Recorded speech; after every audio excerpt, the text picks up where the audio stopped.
this is Mark from the ATV guys, and today we got a treat for you because this guy, his name is Stephane Dion. He's the guy that designed the CKX Titan, that awesome winter helmet that we all have with our team. But he also designed this future model that's coming out now. We're in August. Stock is coming in now, and it's called the Mission Helmet from CKX. Hi, Stephane. How are you today? I'm good. How about you? This is a show, man. I'm having fun. I'm seeing new product, new stuff, and I'm seeing that even from, because we had one of your pre-production helmets. We tried it at the end of winter. You're still working on shells and stuff like that to this day. Yes, actually, last-minute revisions on the fit, for example. I'm sure many people know the Titan helmet. The fit was very, very, very good, so we decided we have to match that. For me, the identity, as far as styling is concerned, we're really creating functional helmets, but you're gonna BMW dealer. Well, the cars have something in common, style-wise. It's important. And of course, you have the experience of the Titan that people loved, and there's no reason to not bring the style lines similar. Because if you ride snow and you don't know what a Titan helmet is, go to CKXgear.com. You got to see that thing, because this is an exceptional. It looks like an MX helmet, but there's also special ventilation in it. It's very look at this, the front end that comes out. This is the Titan. How long does it take to design a helmet? Is it a few weeks or months? Years. It's years, yeah. The Titan was 2.5 years to develop. The Mission took a little bit less time, maybe 2. We were going to be going on 2 years.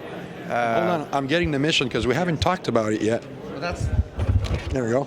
That is the new helmet you were. That's the latest generation. Yeah. This is like your newborn.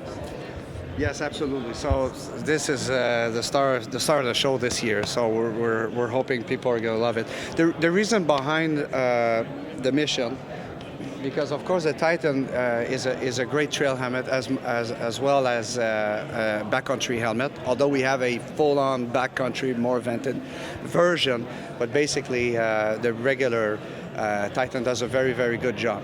But because one of its good points is venting. Yes. Ventilation in that helmet, because it's adjustable. Yes. It's pristine. Exactly. But there's one thing. There was a certain resistance from a part of the crowd who's never worn goggles, and they don't have any intention of even trying goggles.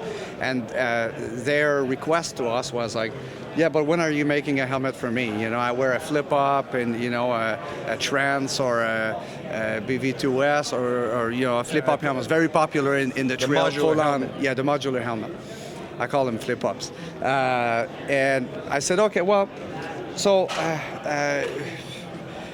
what is the desire of these people? They want a visor. They want to be completely sealed in. They want no infiltration of air. I'm one of those people. Exactly. I was trying to make the helmet less complicated also by not having all the sophisticated, very complex chin bar that flips over. That involves a lot of things, and there's a lot of you give a lot of opportunity for leaking air here and there, and noise generation, and also weight. It basically makes a. Because that's and one at of the the end of the strong day, points. Yes, that's one of the strong points of this helmet. And like I said, we had a pre-production unit. It's really light. Yeah, one of the things that needed to happen is we couldn't go plastic, of course, because a lot of things have to be added to the helmet to perform. The bread box is rubber. Rubber is heavy, and there's components that need to be there for this helmet to work. So you have to cut down some weight, and it's an expensive way to cut weight, but you have to go from a plastic shell instead and move to composite shells. And there you instantly cut down maybe 200 grams. So that compensates for that extra, all these features, they add weight. It adds on, but they're necessary. Okay. So that's one way to go. And also it's an opportunity to make more shell size to fit every heads as well. Because how many shell size you have in this one? Well, it's 2 shell size that does the full range, and we have 7 size. So it goes from extra small to 3XL. and it's a Okay. true 3XL. And most of them are not, Yes, or are not certifiable 3XL. Yeah, exactly. And in our case, it's not the case. One of the big features is, like we talked about modular, where Yeah. and it says, what is your point? What do you like about it? Of course, it was to open the face. I said, we don't need to open all of the chin. We can open just a part of the chin so that your face is exposed. You want to communicate. It's a very social sports snowmobile. Yeah. Sometimes it's cold. You don't want to remove your helmet. You talk with your buddies. You need to be able to talk. And it's very necessary. So simply what we did is cut down a piece of the chin bar and attached it to the visor, actually. So that's the way you can see it.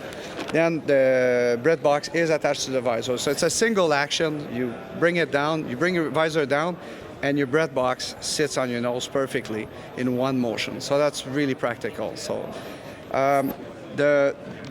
really the biggest feature on this helmet is the new AMS system. And what does AMS stand for? Air Management System. It's pretty simple. It's pretty simple. For the name, it's pretty simple.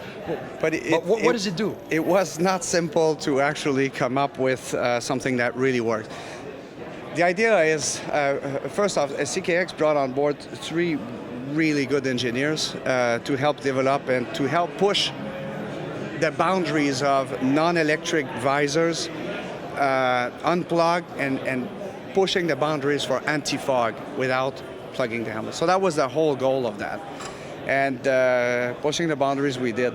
So these huge exhausts, are pretty big exhausts here, and they're necessary to be this side. So I was told it's because of depression. Because of air depression, it kind of sucks.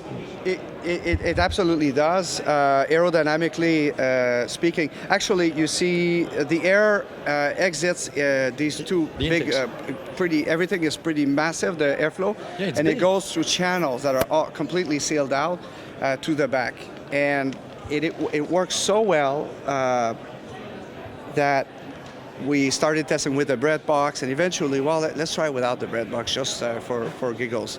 And we were very, very surprised that maybe in 50% of the conditions, and pretty cold conditions, 50% of the conditions, we were able to ride without the bread box altogether. No bread box, non-electric. No fogging. And no fogging.